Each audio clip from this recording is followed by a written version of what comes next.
अलि बढी केपी ओली सरकारसँग रुष्ट हैन केपी ओलीको नेतृत्वमा बनिराखेको सरकार त्यो सँगले गरिराखेका कामसँग हैन असहमत साथीहरूको यो टिप्पणी हो जस्तो लाग्छ हैन त्यसले एउटा अलिकति रमाइलो अनुभूति पनि हुन्छ मलाई हैन आफूले सोचिराखेका कुरामा धक्का लाग्यो भने कस्तो प्रतिक्रिया हुन्छ भन्ने कुरा छ कि उहाँहरू के भन्नुहुन्छ भन्दाखेरि केपी ओलीको सरकारले प्रधानमन्त्रीको नेतृत्वमा जसरी संसद विघटन भयो नि अहिले त्यसलाई उहाँहरू प्रति गर्नु भन्नुभएको छ र सम्पूर्ण रूपले केपी ओलीलाई तपाईको भन्नुस् न अब त्यसलाई नकार्नुपर्छ भन्ने टाइपको चाहिँ उहाँ गयो त्यो त एउटा पीडा त उहाँहरूलाई भयो होला मान्न सकिन्छ हैन के सोच्नु भएको थियो अब उहाँहरूकै भाषामा बादलजीले भन्नुहुन्थ्यो नि सुनारको 100 चोट लोहारको एकै चोट पार्दिउँ भनेर उहाँले भन्नुहुन्थ्यो त्यस्तो सङ्घर्ष उहाँहरूको के छ त्यो उहाँहरूले जान्ने कुरा भयो वास्तवमा हाम्रो कुराको निम्ति त यो सङ्घर्ष त हामीले कहिले सुरु गर्यौँ भन्दा 65-66 बाटै सुरु गरिहाल्यौँ हाम्रो मत के छ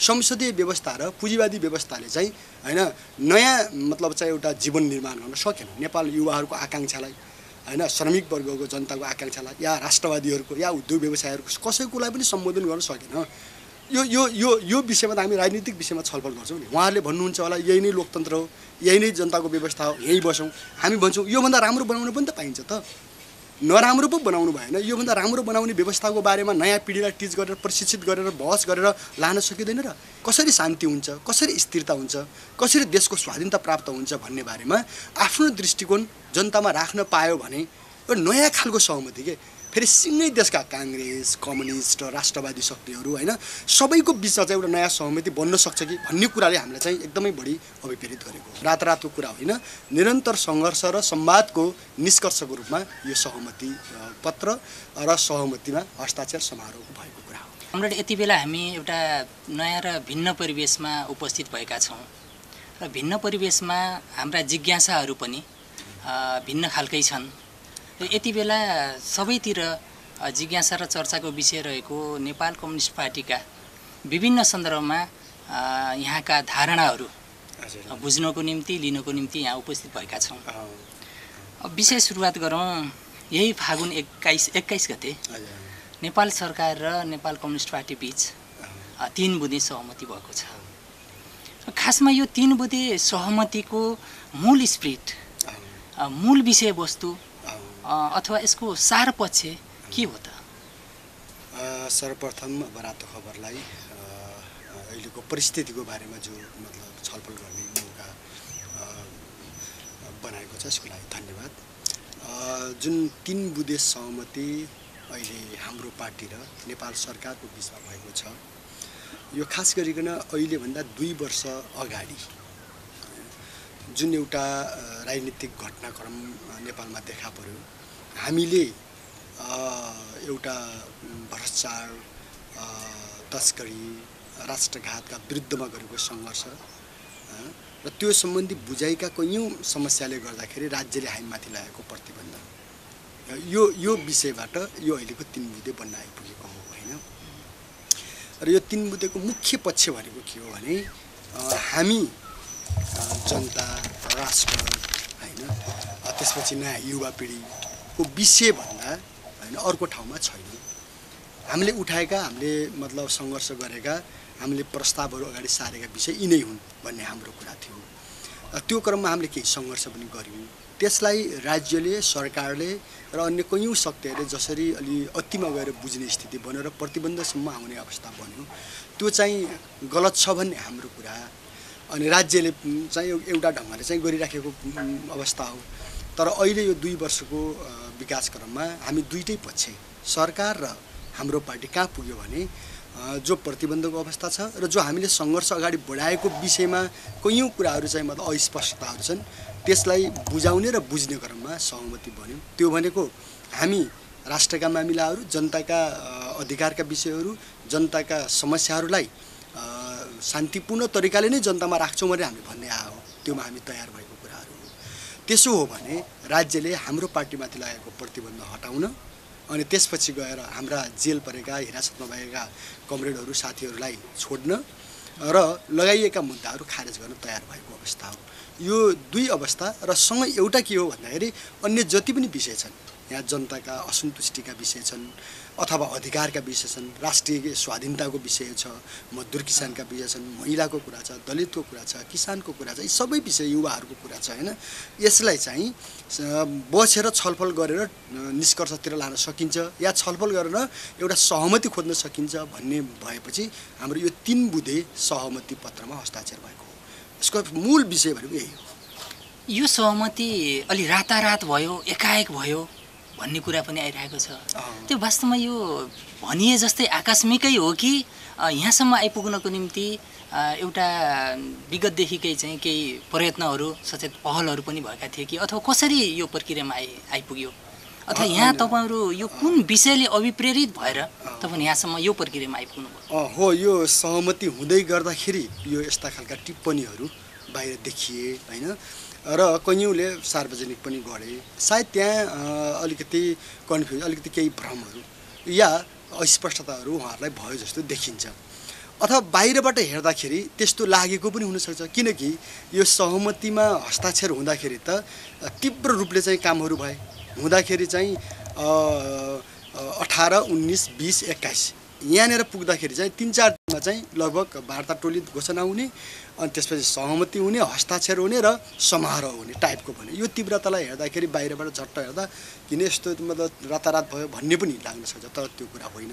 अस्ति प्रधानमन्त्रीजीले पनि बाहिर स्पष्ट गर्नुभयो हामीसँगै हुँदाखेरि हैन। यसको त के थियो भने जति बेला हामीले सङ्घर्ष गर्दै थियौँ त्यहाँ हाम्रो छलफल चलिराखेका पनि थियो। हेर्नुहोस्, हामी गर्दै थियौँ नि सङ्घर्षहरू विभिन्न ढङ्गले हैन, भ्रष्टाचारको विरुद्धमा हैन, विभिन्न खालका चाहिँ मतलब कर छलीहरूको विरुद्धमा अनि देशको स्वाधीनताको विषयमा भएका असमान सन्धि सम्झौताहरूको बारेमा जो बहस चलिरहेको छ त्यति बेला सङ्घर्ष मात्रै होइन, भित्र कुराहरू पनि भइराखेका थिए। गर्दा गर्दै एउटा मतलब उत्कर्षतिर पुगेपछि उहाँहरू प्रतिबन्धमा आइहाल्नुभयो र पनि फेरि उहाँहरू पनि कुनै न कुनै रूपले छलफलमा बसिराखेको अवस्था थियो। हामीले पनि हाम्रो कुरा राख्दै आएको थियौँ। कैयौँ कुरा भेटघाटद्वारा भयो, कैयौँ कुरा बाहिर अन्य कार्यक्रमहरूद्वारा अथवा हाम्रा आफ्ना धारणाहरूद्वारा, वक्तव्यद्वारा, लेखहरूद्वारा हुँदै आएको कुराहरू भइहाल्यो। त्यही क्रममा अब सोमप्रसाद पाण्डेजीसँग पनि पहिले भन्नुहोस् न लगत्तै उहाँहरूको सरकार बन्यो, लगत्तै एउटा छलफल चल्यो। यद्यपि त्यहाँनिर हाम्रो सहमति बन्न सकेन, कुराकानीहरू भयो, त्यो कुरा उहाँले पनि बाहिर भनिराख्नु भएकै छ। त्यसपछि फेरि लकडाउन सुरु भयो, त्यो वरिपरि पनि छलफलहरू हाम्रो भए। पछिल्लो समयमा यो साउन भदौतिर अलि जोडतोडले हाम्रो छलफल फेरि चल्यो, फेरि पनि यो हुँदै आएको थियो र हुँदै आउँदाखेरि केही कुराहरू हाम्रो बुझ्ने, बुझाउने, स्पष्ट हुने, स्पष्ट गर्ने प्रक्रिया चलिराखेकै थियो र कैयौँ कुरामा स्पष्ट हुँदै गएको थियो, कैयौँ कुरा बाँकी थिए। त्यो पूर्णता कतिखेर भयो त भन्दा यो 3 बुँदेमा जब चाहिँ अहिले एउटा वार्ता टोली बनेर छलफल सुरु भयो त्यसले पूर्णता पाएको मात्रै हो। त्यसो गर्दा यो भित्रका सबै छलफलहरू र हाम्रा सङ्घर्षहरूलाई नबुझेको स्थितिमा अलि चाहिँ मतलब रातारात जस्तो आकस्मिक जस्तो लाग्न सक्छ। तर मलाई लाग्छ राजनीतिक दललाई पनि यो कुरा राम्रोसँग ज्ञान छ। उहाँले बाहिर जे भने पनि नेताहरू कसैले त्यस्तो प्रतिक्रिया गर्नुभएछ भने नि उहाँहरूलाई यो कसरी बढिराखेको हुन्छ त्यो उहाँहरूलाई थाहा छ। अब हामी संलग्न त हुने नै भइहाल्यो, नागरिकहरूको पनि अपेक्षा यही थियो। केही साथीहरूलाई त्यस्तो लाग्या हुनसक्छ, हाम्रो भनाइ के छ भने यो अब क्लियर भएर जान्छ। त्यो रातरातको कुरा होइन, निरन्तर सङ्घर्ष र संवादको निष्कर्षको रूपमा यो सहमति पत्र र सहमतिमा हस्ताक्षर समारोह भएको कुरा हो। यो प्रक्रियामा आउन के कुराबाट अभिप्रेरित हुनुभयो तपाईहरु खासमा? हैन, मुख्य कुरा हामी अभिप्रेरित अहिले भएको भने के हो भने देश जस्तो सङ्कटमा परिरहेको छ हैन, जनतालाई असाध्यै धेरै पीडा हामी देख्छौँ हैन। जनतालाई शान्ति चाहिएको छ, स्थिरता चाहिएको छ हैन, परिवर्तन र समृद्धि अधिकार चाहिएको छ, राष्ट्र देशको चाहिँ एउटा स्वाधीनता चाहिएको छ। तर राजनीतिक परिस्थिति चाहिँ निकै पेचिलो, जटिल देखिन्छ कि यो त हामीले देखिराखेको कुरा भइहाल्यो हैन। यस्तो बेलामा चाहिँ हामी के चाहन्थ्यौँ भने आफ्नो कुरा, आफ्नो दृष्टिकोण हैन जनतामा सहज ढङ्गले राख्ने वातावरण बनोस्, हाम्रो त्यो कुरा छँदै थियो। राज्यले पनि सोच्यो होला हैन, ठिकै छ त छलफल हुँदै जाँदाखेरि मिल्यो भने। अर्कोतिर सरकार जो 2/3 बन्या थियो, 2/3 सरकार आफ्नै कारणले आफ्नै मामिलाहरूलाई लिएर चाहिँ जनताको कुरा खास होइन थियो, आफ्नै मामिलाहरूलाई लिएर चाहिँ सङ्कटग्रस्त बन्यो। अर्को नेपाली काङ्ग्रेसभित्र पनि स्थिति अब एउटा तनावपूर्ण नै देखिन्छ, अब मतलब विविध खालका छलफलहरू त्यहाँ देखिन्छन्। यस्तो बेलामा जनताका विषयहरूलाई उठाउनको लागि पनि हैन हामीले के एउटा जिम्मेवारी बोध गरेको कुरा हो।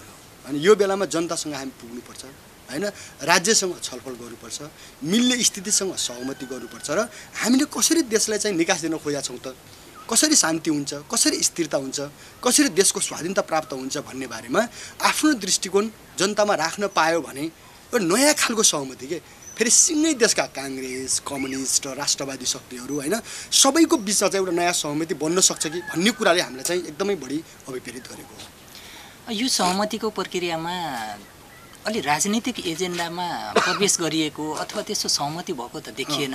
हजुर त्यो छलफलको एजेन्डै नबनेको हो कि यो विषयमा के हो? यो राजनीतिक एजेन्डाहरूको बारेमा त खासै त्यस्तो केही सहमति र छलफलको विषय देखिएन नि त। होइन अब योलाई पनि अब राजनीति नै हो, बाहिर त्यो टिप्पणी पनि आएको हामीले चाहिँ देख्यौँ होइन। खासै राजनीतिक विषयहरू अलिक कम अनि अलिक बढी सहमतिको कुरा मात्रै भयो कि भन्ने त्यो होइन। सहमतिको सार तत्त्व भनेकै राजनीति हो नि त। हामीले पहिले भनेका थियौँ नेपाललाई एकचोटि आमूल परिवर्तन गर्ने होइन प्रणाली चाहिएको छ, राज्य प्रणाली त्यस्तो चाहिएको छ, व्यवस्था चाहिएको छ भन्नेको त राजनीति त हो। त्यो हामीले भनेकै कारणले सङ्घर्ष भयो। यतिसम्म कि जुन प्रक्रियाबाट संविधान ल्याइयो त्यो संसदीय संविधान ल्याउँदा हामीले के भनेका थियौँ भने यो त अलिकति घुम्या कुराले जनतालाई निकास दिँदैन, शान्ति दिँदैन, फेरि सङ्कट अस्थिरता ल्याउँछ भनेर हामीले भनेकै कुराहरू भइहाल्यो होइन। यो त राजनीतिक कुरा हो। उहाँहरूले होइन तपाईँहरूले यही मान्नुपर्छ, यही सुन्नुपर्छ, योभन्दा अहिले अर्को हुँदै हुन्न भन्ने उहाँहरूको पनि राजनीतिकै कुरा भयो। सङ्घर्ष भयो होइन, एक नयाँ स्थिति बन्यो। फेरि ल ठिक छ त उसो भए आफ्ना कुरा जनतामा राखौँ भन्नेमा फेरि सहमति बन्यो। हाम्रो दृष्टिकोण राख्ने भने के हो त नेपाल कम्युनिस्ट पार्टीले आफ्नो दृष्टिकोण जनतामा राख्नुपर्छ, वैकल्पिक ढङ्गले सोच्नुपर्छ एउटा निकासको लागि भने जो भनिराखेका हाम्रो आफ्नो चाहिँ मत छ, विचार छ, दृष्टिकोण छ, त्यो त राजनीतिक विषय नै हो। तर फेरि बुदा ढङ्गले भएन कि भन्ने कुरा त्यो त हाम्रो एक नम्बर बुदामै छ त नेपालको राजनीतिक समस्या। त्यो भने के हो भने हाम्रो मत के छ, संसदीय व्यवस्था र पुँजीवादी व्यवस्थाले चाहिँ होइन नयाँ मतलब चाहिँ एउटा जीवन निर्माण गर्न सकेन। नेपाल युवाहरूको आकाङ्क्षालाई होइन श्रमिक वर्गको जनताको आकाङ्क्षालाई या राष्ट्रवादीहरूको या उद्योग व्यवसायहरूको कसैकोलाई पनि सम्बोधन गर्न सकेन। यो विषयमा त हामी राजनीतिक विषयमा छलफल गर्छौँ नि। उहाँहरूले भन्नुहुन्छ होला यही नै लोकतन्त्र हो, यही नै जनताको व्यवस्था हो, यहीँ बसौँ। हामी भन्छौँ योभन्दा राम्रो बनाउनु पनि त पाइन्छ त, नराम्रो पो बनाउनु भएन। योभन्दा राम्रो बनाउने व्यवस्थाको बारेमा नयाँ पिँढीलाई टिच गरेर प्रशिक्षित गरेर बहस गरेर लान सकिँदैन र के कुनै पनि कुराको चाहिँ यत्रो बहस चलिरहेको छ, योभन्दा राम्रो व्यवस्थाको चाहिँ विकल्प खोज्न सकिँदैन त? खोज्न सकिन्छ भने राजनीतिक छलफल गरौँ, त्यहाँ त हाम्रो भइहाल्छ। अरू विषय पनि राष्ट्रिय स्वाधीनताको विषय कसरी गर्ने त? असमान सन्धि सम्झौता लगाइदिएका छन्। नेपालको भूमि अहिले तपाईँको चाहिँ एकजना आफ्नो अरूहरूको हातमा बसिराखेको स्थिति छ होइन। यस्ता विषयहरूमा छलफल गरौँ न भन्ने एक नम्बरमै जो छ त्यो आउँदैछ, हामी छलफल त्यहाँ गर्छौँ। त्यसकारण चाहिँ अलिक खुलेन कि भन्ने जो कुरा छ त्यहाँ केही अस्पष्टता मात्रै हो, न त प्रश्न छ। यो सहमति पश्चात देशको राजनीतिमा समग्र सबै पक्षमा चाहिँ एउटा तरङ्ग चाहिँ सिर्जना भएको छ र शुभचिन्तकदेखि विरोधीहरूसम्म धेरै खालका जिज्ञासा, केही आशंकाहरू, केही आरोपहरू र केही प्रश्नहरू पनि छन्। हामी अलिकति त्यो विषयमा छलफल गरौँ है। ठिक छ। पहिलो कुरा त यो नेपाल कम्युनिस्ट पार्टीले वैज्ञानिक समाजवादको निम्ति एकीकृत जनक्रान्ति गर्ने भनेर एकीकृत जनक्रान्तिको घोषणा गर्यो।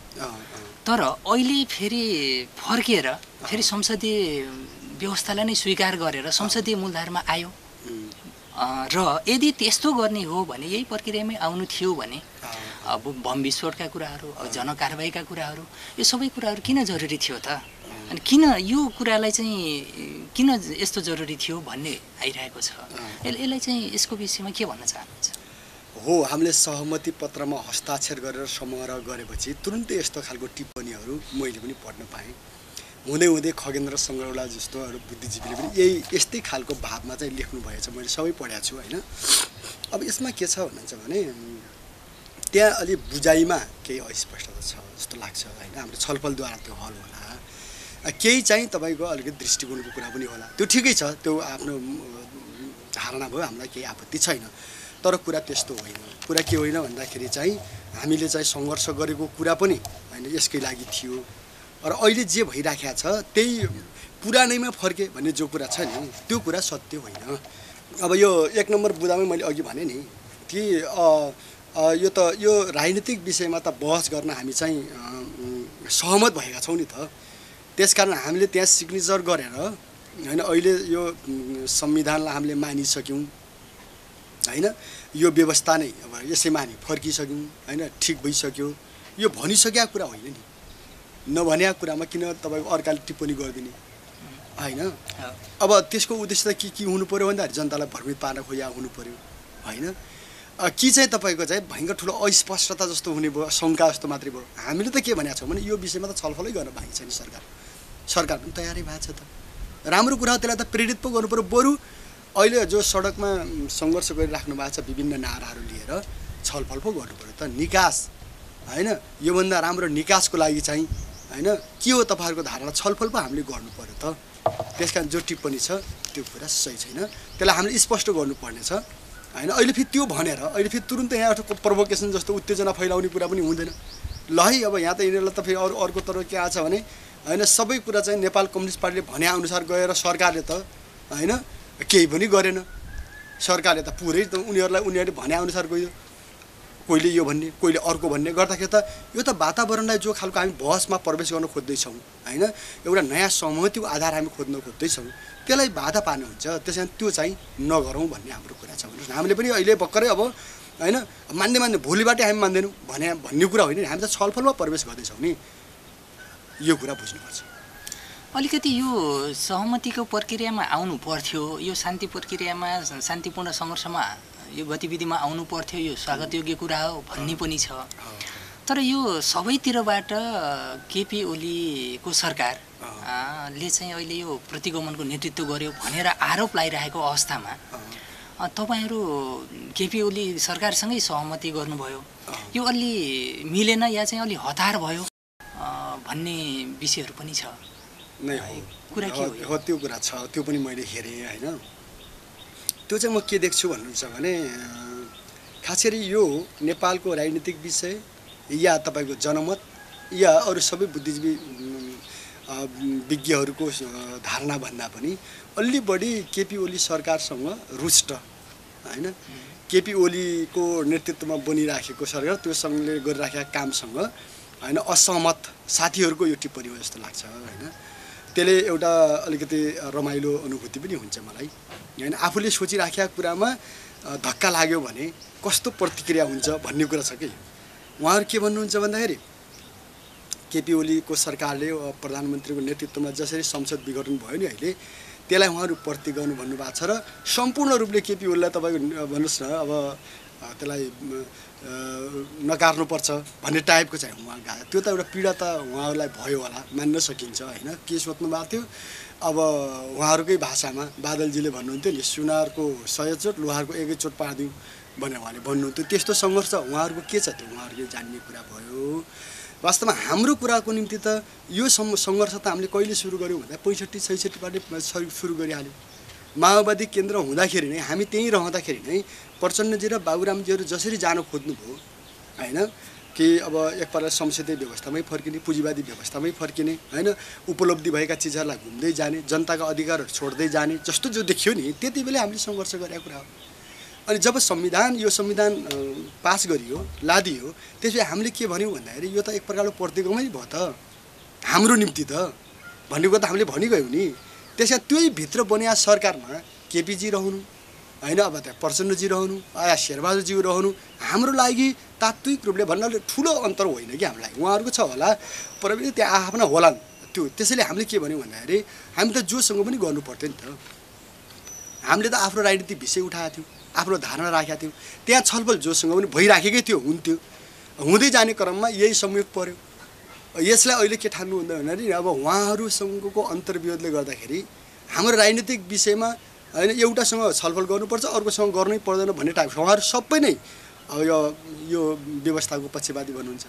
अब अझ भन्ने हो भने त केपी ओलीले प्रतिगमन गर्नुभयो, हामी लोकतन्त्रका यो संसदीय व्यवस्था अहिले बनेको त हामी नै संरक्षक हौँ भने जस्तो कुरा गर्नुहुन्छ साथीहरूले। उही त कुरा हामीलाई त उही त भयो त, केपीजीले पनि त्यही त भनिरहनु भएको छ भनेपछि त अनि यो बहसमा हामीलाई जोड्न आवश्यक छैन। हामीले के भने हाम्रो विषय त के हो भन्दाखेरि सिङ्गै देशको चाहिँ राज्य प्रणालीसँग जोडिएको विषय हो होइन। अनि त्यसपछि अहिलेको चाहिँ व्यवस्थासँग जोडिएको कुरा हो, सत्तासँग जोडिएको कुरा हो होइन, हाम्रो राष्ट्रिय स्वाधीनतासँग जोडिएको कुरा हुनाले यसलाई चाहिँ होइन अन्यथा बुझ्न जरुरी छैन। अलिकति त्यस्तो होला, त्यसलाई हामी चाहिँ प्रश्न गरौँला भन्ने लाग्छ। अब नेपाल कम्युनिस्ट पार्टी केपी ओली नेतृत्वको सरकारमा सहभागी बन्ने र यतिसम्म कि केपी ओली नेतृत्वको पार्टीसँग पार्टीगत एकता गर्ने भन्ने कुरा पनि चर्चामा आइरहेका छन्। यसको वास्तविकता के हो? होइन त्यो त कस्तो लाग्छ भन्दाखेरि काम कुरो एकातिर होइन अब अर्कोतिर भने जस्तै होइन कुम्लो बोकेर अर्को भने जस्तै तर्क हो यो यसको कुनै अर्थ छैन यसको धेरै व्याख्या गर्न जरुरी पनि छैन अहिले विषय नै त्यो होइन नि होइन आफ्नो इच्छालाई अनुसार मनमनका कुराहरू गरेर त त्यो त कुनै अर्थ छैन नि त्यतातिर प्रवेश नगरौँ हाम्रो विषय 3 बुँदे हो 3 बुँदेमा हाम्रो छलफल चलेको छ सहमति भएको छ त्यसमा हामी प्रवेश गर्छौँ कुरा यति मात्रै हो त्योमा हामी इमानदारीपूर्वक लाग्छौँ अब कहाँको फेरि अब पार्टीका कुरा सरकारका कुरा त्यो त पछि छलफल हुँदै जाँदा केही कुरा पनि हुँदैन अहिले यो कुरा नगरौँ भइहाल्छ त्यो कुरा पनि त्यो विषय नै होइन कि अहिले विषय नभएको कुरालाई भन्नुहोस् त हामी एउटा उद्देश्यको लागि हिँडेका छौँ अर्को तर्क गरेर त मिलेर नि त्यहाँ त्यो विषय नै होइन अहिले विषय 3 बुँदे हो होइन 3 बुँदेलाई सार्थक बनाउने कुरा सफल गर्ने कुरा हो होइन अहिले तपाईँको चाहिँ तर हाम्रो चाहनाकै कुरा गर्नुहुन्छ नि त नेपालको कम्युनिस्ट आन्दोलनलाई एकै ठाउँमा ल्याउनुपर्छ भन्ने त स्वतः हुने भइहाल्यो तर त्यो के को आधारमा ल्याउनुपर्छ भन्दाखेरि एउटा नयाँ दृष्टिकोण नयाँ सोच नयाँ विचार नयाँ नीतिहरू आन्दोलनको आधारमा ल्याउनुपर्छ त्यो छुट्टै च्याप्टर छ नि अहिले त कम्युनिस्ट पार्टीलाई कहाँ बनाउने सरकार कसको बनाउने भन्ने सवालै होइन यहाँ त अहिले त के छ भन्नुहुन्छ भने यो कसरी तपाईँको चाहिँ यो सङ्कटलाई समाधान गर्ने कसरी देशलाई अग्रगमनतिर लैजाने कसरी देशको स्वाधीनताको रक्षा गर्ने र कसरी हाम्रा नमिलेका विषयहरूलाई चाहिँ छलफलमा प्रवेश गराउने यो पो विषय हो त त्यसो अर्थ छैन यो सहमतिको प्रक्रियामा नेकपासँग रहेको हतियारलाई बुझाउने कुरा चाहिँ आएन भन्ने कतिपयको चाहिँ आलोचना छ यो हतियारको बारेको वास्तविकता के हो होइन अब यो पनि कस्तो मलाई अनौठो लाग्छ भन्नुहुन्छ भने अब केही न्यू नपाएपछि बाटोमा लट्ठी तेर्छाउने भने जस्तो तर्क हो यो होइन अलि पहिलासम्म चाहिँ वार्ता किन नगर्ने होइन सहमति किन नखोजेको भनेर चाहिँ सबैले हामीलाई पनि भन्ने सरकारलाई पनि भन्ने गरेपछि फेरि अर्को भएको कुरालाई होइन अब एक प्रकारले त्यसलाई चाहिँ बाधा पार्ने गरी अवरोध गर्ने गरी होइन त्यसलाई विध्वंस गर्ने गरी तर्कहरू गरिदिनु भएन अनि यसलाई के भन्छ भन्नुहुन्छ भने यसलाई समस्या सिर्जना गरेर अनि स्वार्थ पुरा गर्ने तरिका प्रयोग गर्नु भएन भन्ने हाम्रो छ कि एउटा हुन्छ नि होइन कुनै फ्यामिली अथवा परिवारको या समाजमा होइन अब कोही राम्रो गरिराखेको छ भने होइन त्यसलाई चाहिँ भङ्ग गर्नको लागि होइन त्यसलाई असफल पार्नको लागि आफैले कृत्रिम सूचनाहरू तयार गर्ने कृत्रिम विषयहरू बनाइदिने अनि त्यसपछि गएर त्योद्वारा फेरि त्यसलाई चाहिँ तहस नहस पार्ने भन्ने हुन्छ नि त्यस्तो गर्नु भएन विषय त यो 3 बुँदे हेरिदिनु पऱ्यो भन्ने हाम्रो छ त्यहाँभित्र त सबै छ त अब जहाँसम्म कुरा के छ हतियारको कुरा छ अरू कुरा छ नि यो त कहिले कसले भन्यो त हामीलाई त्यो कसले आरोप लाउन सक्छ त यहाँ न युद्धको घोषणा भएको छ होइन न दोहोरो त्यस्तो ठुलो भिडन्तमा हतियारबद्ध भिडन्त भएको छ होइन न तपाईँ हामीले चाहिँ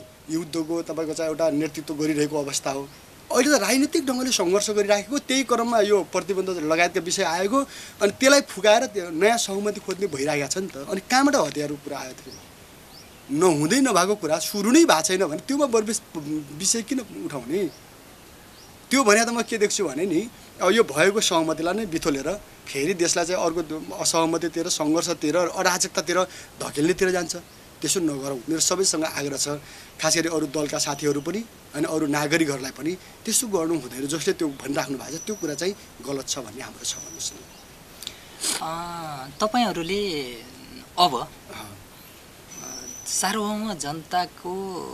सार्वभौम शक्ति सम्पन्न जनताको जनमतद्वारा व्यवस्थाको बारेमा निर्णय गर्न पाउनुपर्छ भन्ने कुरा उठाउनु गर्नुभएको छ र जनमत सङ्ग्रहको कुरा गर्नुभएको छ यो जनमत सङ्ग्रहको विषय के हो र नेपालमा के जनमत सङ्ग्रह सम्भव छ होइन योमा कस्तो हो भन्नुहुन्छ भने अब हाम्रो धारणा हो यो होइन सबैले सोध्नुभयो छलफल चलाइराख्नु भएको छ होइन अब अहिलेको यो अराजकता देशको सङ्कट असफलता होइन विभिन्न खालको चाहिँ मतलब त्यसको चाहिँ एउटा असफल प्रयोगहरू जो भइराखेका छ नि यसको समाधान के हो त कसरी हुन्छ भन्ने बारेमा त व्यापक बहस छ नि त बुद्धिजीवीहरूले कलम चलाइराख्नु भएकै छ होइन विज्ञहरूले कलम चलाइराख्नु भएकै छ राजनीतिक विश्लेषकहरूले विश्लेषण गरिराख्नु भएको छ आफ्नो आफ्नो विश्लेषण छ नेपाली काङ्ग्रेसका साथीहरूको तर्क के छ भने र केही लेखकहरूको तर्क के छ भने यो व्यवस्थाको असफलता होइन यो नेता र पार्टीहरूको असफलता हो त्यसको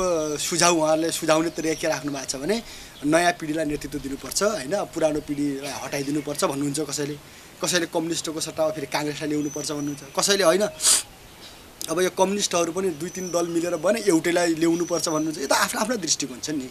त्यसमा हामीले के भनेका छौँ भन्नुहुन्छ भने त्यो कुरा पनि आफ्नो होला, ठिकै छ, बहस गरौँ। तर नेपालमा 40 वर्ष संसदीय व्यवस्था प्रयोग भयो। 40 वर्षको प्रयोगमा यहाँ सबै प्रयोग भयो।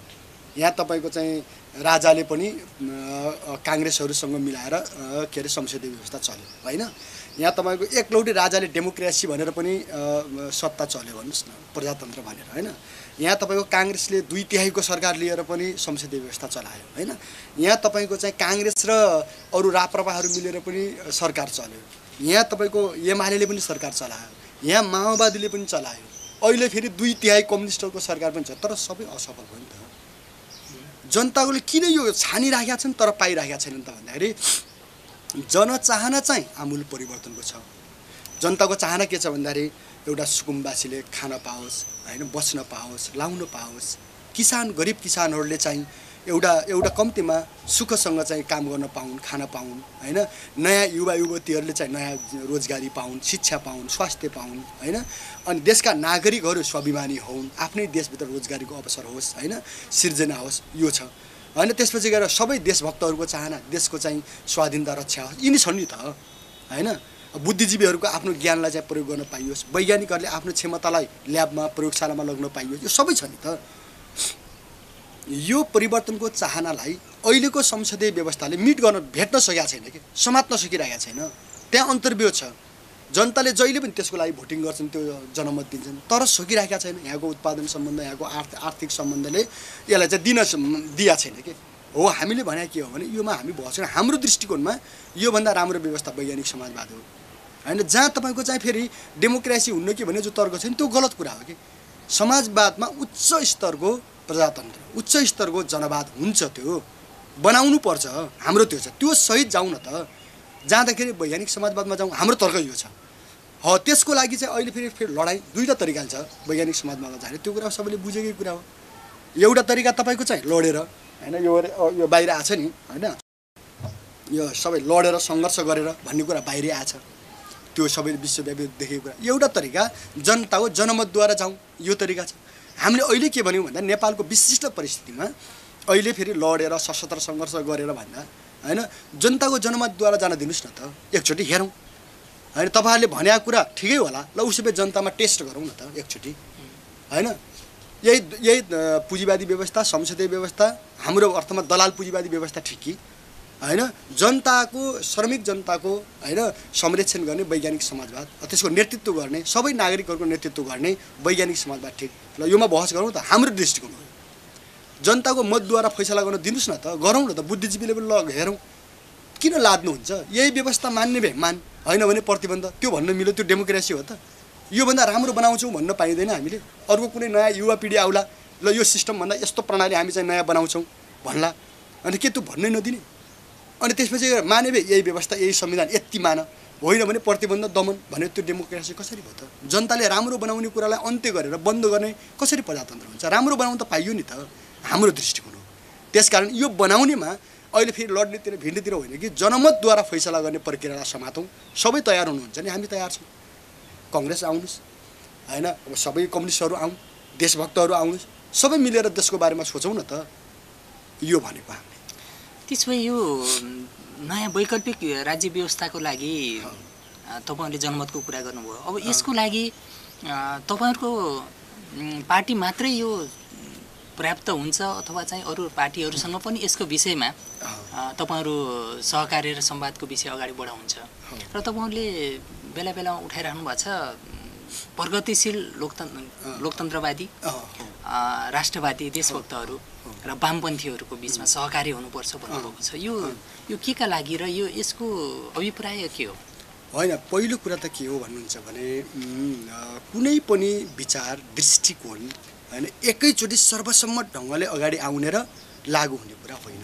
कसैले न कसैले आजको भन्दा राम्रो व्यवस्था होइन, त्यसपछि राज्य, समाज र संसारको बारेमा सोच्नै पर्दछ।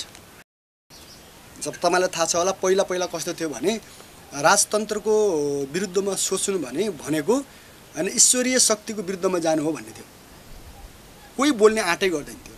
1500 वर्षसम्म एकछत्र सामन्तवाद चल्यो विश्वमा, भन्नुहोस् न उनीहरूलाई के लाग्थ्यो त्यति बेला भने योभन्दा अर्को व्यवस्था नै छैन भन्ने लाग्थ्यो नि त। तर पुँजीवादले क्रस गर्यो। फेरि पुँजीवाद आएपछि 150-200 वर्षसम्म 171 राज गर्यो। उसलाई यही हो प्रजातन्त्र, यही हो सबै चिज भन्थ्यो। तर कम्युनिस्टहरूले चाहिँ त्योभन्दा अर्को नयाँ अनुसन्धान गरेर लिएर आउनुभयो होइन। त्यो चाहिँ फेरि संसारभरि एकचोटि बहस भयो। अहिले बहस चलिरहेको छ। त्यसै हामीले नेपालमा के भन्यौँ भने होइन यो चाहिँ आजको भन्दा राम्रो बनाउन सकिन्छ, यो तरिकाले बनाऊँ, जनमत संग्रहद्वारा वैज्ञानिक समाजवादमा जाने तरिकाले बनाऊँ। वैज्ञानिक समाज कस्तो हुन्छ भन्ने कुरा चाहिँ हामी भन्छौँ नि त। त्यहाँ युवाहरूको के हुन्छ, किसानको के हुन्छ, मजदुरको के हुन्छ, महिला दलित जनजाति अथवा मधेस सबैको के हुन्छ, सबै समुदायको के हुन्छ भन्ने कुरा त हामी भन्छौँ नि। कस्तो कार्यक्रम हुन्छ, कसरी त्यो राम्रो हुन्छ भन्ने कुरा हामी भन्छौँ। त्योमा बहस गरौँ, त्यो हामीले सारेको कुरा हो। तर हामी एक्लै लागु हुन्छ त भन्दाखेरि यो होइन। यसको लागि त होल अब के अरे नागरिकहरू जागरुक हुनुपर्छ, बहस हुनुपर्छ होइन, सबै आउनुपर्छ। हाम्रो कुरा मात्रै होइन, यो अहिले डेमोक्रेसी भन्ने भनौँ न, पुँजीवादको चाहिँ मतलब पुँजीवादी स्वतन्त्रताको वकालत गर्ने पार्टी र शक्तिहरू पनि छलफलमा आउनुपर्छ अनि उनीहरू तयार हुनुपर्छ। म के भन्छु भने पुँजीवादी अथवा संसदीय व्यवस्था मान्ने दल र साथीहरू पनि केमा तयार हुनुपर्छ भन्नुहुन्छ भने हामीभन्दा राम्रो बहस गर्न अथवा राम्रो व्यवस्थाको परिकल्पना हुन्छ भने छलफल गरौँ भन्नेमा त तयार हुनु पऱ्यो नि। त्यसकारण त्यो बनाउने हाम्रो चाहना छ। नेपाली काङ्ग्रेस भन्नुहोस्, अहिले तपाईँको पूर्व माओवादी, अहिले फेरि हिजोबाट त माओवादी केन्द्र नै भइसक्यो होइन, त्योसँग एकीकृत माओवादीसँग भन्नुहोस् होइन, अनि त्यसपछि एमालेसँग भन्नुहोस्, हामी बहस गर्न तयारै छौँ नि त। हुन्छ, हामी गएर भेटघाट छलफल पनि गर्ने विचार गरेकै छौँ। त्यो गरेर आम सहमतिद्वारा नै देशलाई चाहिँ अगाडि लाने वातावरण बनाउनुपर्छ भन्ने चाहिँ हाम्रो छ। अब के नेपालमा बृहत कम्युनिस्ट आन्दोलन अथवा कम्युनिस्ट एकता सम्भव देख्नुहुन्छ? निश्चय नै त्यसको त विकल्प नै छैन होइन। अब विभिन्न दृष्टिकोणको वरिपरि कम्युनिस्टहरू एक हुँदै आएको कुराहरू हो। तपाईँले यहाँको चाहिँ यो कति वर्ष भन्नुहोस् न, लगभग 2006 सालदेखि हिसाब गर्नुहोस् भने कति हुन्छ यो भन्दाखेरि लगभग 71 वर्ष हुन्छ। 71 वर्षको इतिहास तपाईँले हेर्नुभयो भने एकदम उतार चढावपूर्ण ढङ्गले आएको छ। बन्दा एउटै कम्युनिस्ट पार्टी बनेको हो, जम्मा 4 जनाले स्थापना गरेको हो होइन। त्यसै विशाल भएर फैलिया पनि छ होइन। अनि फेरि तपाईँको सानो खुम्चिएर टुक्रा टुक्रा टुक्रा पनि भएको छ होइन। तपाईँले पुष्पलालको नेतृत्वमा बन्यो, राम्रो फैल्यो। पछि तपाईँको 17 सालको घटनापछि टुक्रा टुक्रा भएर होइन 28-29 सालसम्म जाँदाखेरि एकदम जिल्ला जिल्लामा पार्टी बन्ने स्थिति पनि आयो होइन। फेरि त्यसलाई चाहिँ अलिकति विरोध गरेर चाहिँ दुईवटा धारे नेतृत्व गरे। एकातिर चाहिँ पूर्व एमालेहरूले नेतृत्व गर्न खोजे, एकातिरबाट चौथो महाधिवेशन भन्नेले गर्यो। त्यो गर्दै गर्दै गर्दै 45-46मा आउँदा फेरि टुक्रा टुक्रा टुक्रा जस्तो फेरि विकेन्द्रित हुँदै अहिले यो पटक होइन संविधान सभाको चुनाव वरिपरि जाँदाखेरि माओवादी केन्द्रको वरिपरि आइसकेको थियो, आउनु खोजेको थियो होइन। फेरि अहिले फेरि केपी ओलीजीको वरिपरि पनि आउनु खोज्यो भन्नुहोस् न। तर त्यो स्थिर छैन कि, त्यो अप डाउन छ, एकदम उतार चढावपूर्ण छ। हाम्रो सोचाइ के हो भने त्यो किन भइरहेको छ त भन्दाखेरि सायद त्यहाँ लिडरहरूको नेताहरूको दृष्टिकोणमा अपूर्णता छ। जसरी उहाँले परिकल्पना गर्नुभएको छ त्योमा चाहिँ कम्युनिस्ट सबै कम्युनिस्टहरू चाहिँ सन्तुष्ट हुन सकिरहेका छैन। एक ठाउँसम्म लानुहुन्छ, त्यसपछि अगाडिको बाटो चाहिँ खुल्दैन, नखुलेपछि त्यसपछि फर्किने क्रम सुरु देखिन्छ। यस्तो भएको छ नि। हाम्रो सोचाइ के हो भने यो फेरि आउँछ। अब हाम्रो चाहना त स्वतः हुने भइहाल्यो। एउटा सही दृष्टिकोणको आधारमा सबै कम्युनिस्टहरूलाई एक बनाएर होइन, जनताले जो खालको मतलब कम्युनिस्ट एउटा धारणा जनमत बनाएका छन्, उनीहरू चाहिँ एउटा एकता चाहन्छन्, त्यसलाई एक ठाउँमा पुर्याएर फेरि एकताबद्ध गर्नुपर्छ भन्ने त हाम्रो चाहना छ। र त्यो बन्छ भने हामी नै गरिहाल्छौँ, अब यो दाबी नगरौँ। तर हाम्रो चाहना के छ भने त्यो बनाउनुपर्छ होइन। वस्तुगत रूपले एउटा समयमा त्यो बन्छ भन्ने चाहिँ हाम्रो पुरा विश्वास छ। अब नेकपाको सबै कार्यक्रम र गतिविधिहरू शान्तिपूर्ण ढङ्गबाट अगाडि बढ्ने नै होला होइन, त्यसरी बढ्छ। र नेकपाले अगाडि सारेको एकीकृत जनक्रान्तिको कार्यदिशा त्यो निरन्तर अगाडि बढ्छ या त्यसको के हुन्छ? र अबको यो नयाँ सन्दर्भमा पार्टीको नयाँ नीति योजना कार्यक्रम के हुन्छन्? अब यसको बारेमा होइन, यस्तो यो बारेमा हामीले बेला बेला छलफल पनि गरेका छौँ होइन। अलिअलि बहस यो पनि भएको होला। जस्तै एकीकृत जनक्रान्ति भनेकै कुरा के हो भन्नुहुन्छ भने हामीले जो प्रयोग गरिरहेका छौँ यही अन्तर्गतै हो यो होइन। जस्तो हाम्रै बारेमा पनि बुझाइ कस्तो भयो त भन्दाखेरि हामी एकीकृत जनक्रान्ति अन्तर्गत अगाडि बढिरहेका छौँ। तर बुझ्ने कयौँ मित्रहरूले अथवा शक्तिहरूले हामीलाई होइन जनयुद्धको स्टाइलमा बुझ्नुभयो भन्नुहोस् न, तरिकाले बुझ्नुभयो। कयौँले तपाईँको चाहिँ रुसको तरिकाले बुझ्नुभयो। हामीलाई आलोचना गर्नेले पनि अरू गर्नेले पनि त्यही अन्तर्गत गरे हामी देख्छौँ। त्यो होइन। हामीले के भनेका छौँ भने एउटा हाम्रो केन्द्रीय समितिमा छलफल पनि भयो। वास्तवमा मार्क्सले पुँजीवादसम्मको संश्लेषण गर्नुभयो र त्यो अलिअलि साम्राज्यवादको पनि त्यहाँ आउँथ्यो। लेनिनले साम्राज्यवादसम्मको त गर्नुभयो, तर विश्व अहिले कस्तो देखिन्छ भन्नुहुन्छ भने एकदम नयाँ ठाउँमा पुगेको छ। वैज्ञानिक अनुसन्धानको कुराले भन्नुहोस्, प्राविधिक विकासले भन्नुहोस्, या तपाईँको शिक्षा स्वास्थ्यको कुराले भन्नुहोस्, या सामाजिक तपाईँको चाहिँ जागरण र परिवर्तनका कुराले भन्नुहोस् होइन, या तपाईँको चाहिँ मानव जातिले भोग्नु परेका समस्याहरू, नयाँ समस्याहरूको कुराले हेर्नुहोस्, विश्वव्यापी यो सबै के गर्छ, हामी विश्व एकदम नयाँ ठाउँमा हो। लेनिनले साम्राज्यवाद भन्नुहुन्थ्यो नि, त्यो मार्क्सले गरेको व्याख्या अन्तर्गतकै एउटा विकसित थियो। तर आज तपाईँ हामीले हेऱ्यौँ भने त साम्राज्यवाद होइन, त्योभन्दा माथि साम्राज्यवादी युग केमा अन्त्य भइसक्यो भन्दाखेरि नि एउटा ग्लोबलाइज के भूमण्डलीकृत चरित्रमा गइसकेको थियो। त्यसलाई त्यही साम्राज्यवादभित्र मात्रै व्याख्या गर्न खोजेर अपूर्ण हुन्छ। अर्थ सम्बन्ध पनि कस्तो देखियो भन्दाखेरि लेनिन माओसम्मले गरेको आर्थिक सम्बन्ध जो थियो नि, पुँजीवादी आर्थिक सम्बन्ध त्यहाँ छैन अहिले होइन। एउटा तपाईँको चाहिँ निगम भनिरहेको छ अथवा भूमण्डलीकृत एउटा पुँजीवादी चरित्रमा यो गइसकेको छ। सङ्घर्षको रूप पनि एक ठाउँमा मात्रै छैन कि, एउटा होटल, एउटा फ्याक्ट्री एउटा कुनै देशमा मात्रै छैन, विश्वभरि छ। एक ठाउँमा मात्रै मजदुरहरूले सङ्घर्ष गरेर पुग्नेवाला छैन। एक ठाउँको मजदुरले मात्रै सङ्घर्ष गरेर आफ्नो समस्या हल गर्न सक्ने स्थिति छ। विश्वव्यापी रूपबाट त्यो आइरहेको छ नि होइन। जस्तो मानिलिनुहोस् कि एउटा तपाईँको चाहिँ अहिले कुनै कम्पनीकै कुरा गर्नुहोस् होइन, अब यो स्यामसङको कुरा गर्नुहोस् उदाहरणको लागि। स्यामसङ चाहिँ उत्तर कोरियामा बन्छ होइन, साउथ कोरियामा बन्छ, तर त्यसको दक्षिण कोरियामा मात्रै छैन नि। त्यसको एउटा पार्ट भियतनाम बनिरहेको छ, एउटा पार्ट चाइना बनिरहेको छ, एउटा जोड्ने काम चाहिँ एसेम्बलिङ चाहिँ तपाईँको चाहिँ के अरे कतारमा गरिरहेको छ। यस्तो टाइपको जो देखिन्छ नि त, यसले त एक ठाउँको मजदुरले मात्रै त्यो कम्पनीका समस्यासँग लडेर हल हुने देखिन्न। त्यहाँ ग्लोबलाइज जो क्यारेक्टर आएको छ नि पुँजीको, हामीले के भने यसको संश्लेषण चाहिँ त्यहाँ एकीकृत जनक्रान्ति भनेको त यो। अनि राजनीतिक सङ्घर्ष पनि एक ठाउँमा मात्रै गरेर तुरुन्तै भन्ने चाहिँ देखिँदैन, विश्वव्यापी रूपबाट कयौँ बहसहरू गर्नुपर्ने ठाउँमा छ। डेमोक्रेसीको सङ्घर्ष, प्रजातन्त्रको सङ्घर्ष या समाजवादको सङ्घर्ष विश्वव्यापी रूपबाट प्रभावित हुने खालको छ। हो, त्यसलाई समात्नको लागि हामीले युनिफाइड पिपल्स रेभोल्युसन, एकीकृत जनक्रान्ति भनेका छौँ होइन। त्यहाँभित्र हामीले 5 आधारहरू भनेका छौँ होइन, 7 विशेषता भनेका छौँ होइन। यी कुराहरूलाई के गर्छ चाहिँ मसिनो गरी, अब यहाँ त सम्भव छैन, तर त्यो गरेर के गर्नुपर्छ भने नयाँ ठाउँमा काम गर्नुपर्छ। हामीले नयाँ तरिकाले जनतालाई युनाइट एकीकृत गर्ने होइन, नयाँ तरिकाले हाम्रा मित्रहरूलाई चाहिँ एकताबद्ध गर्ने, यो चाहिँ हाम्रो हुनुपर्छ। हामी त्यस कारण के भनेको छौँ भन्नुहुन्छ भने यो त निकै नयाँ ठाउँमा पुगेको छ। त्यहाँ यो यहाँ तपाईँको अब सकिएको या एकीकृत जनक्रान्ति यहीँ तपाईँको छुटेको, अब अर्को आउने, त्यो कुरा बुझाइको अपूर्णता हो। त्यहाँ त हामी छलफल गरेर चाहिँ हल भइहाल्छ। अब यो नयाँ सन्दर्भमा सिङ्गो पार्टी पङ्क्ति र आम जनसमुदायहरूलाई पार्टीको तर्फबाट के सन्देश दिन चाहनुहुन्छ? होइन, त्यो हामीले भनिराखेकै छौँ। अब अन्तिममा मैले भन्ने कुरा के हो भने आज नेपाल जस्तो अप्ठ्यारो ठाउँमा छ, खास गरी राजनीतिक ढङ्गले एउटा चाहिँ असफलता र सङ्कटको भुमरीमा परिराखेको जस्तो हामी सबैले महसुस गर्छौँ होइन।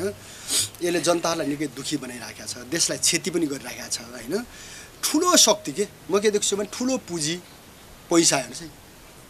अब पैसाकै कुरा गर्ने हो भने आमसभा गर्नको लागि अरबौँ पैसा खर्च भइरहेको होइन।